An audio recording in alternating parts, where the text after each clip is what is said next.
Жергілікті билік өкілдері қаланың ең қарт азамат атанған 110 жастағы Айхан Дабарованың үйіне ат басын бұрды. 1907 жылы 26 қарашада Қостұра елді мекенде дүниеге келген қарт әжей саналы ғұмырын қаржы агентімен ұстаздық салаға арнаған.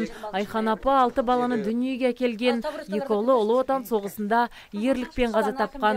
Бүгінде бір ұл бір қызынан 9 немере, 10 шөбере, 9 шөпшек сүйіп отыр. Бақытты болыңдар, жақсы болыңдар,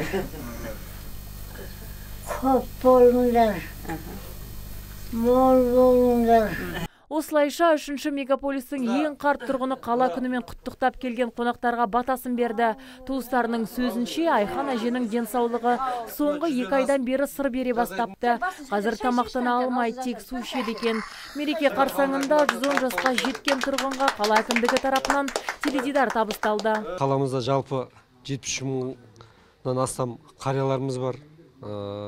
Қаланың өздеріңіз білесіздер, елбасымыз 3-ші қала деп атап отыр, соған лайықты қаламызда үлкен жұмыстар атқарып отыр.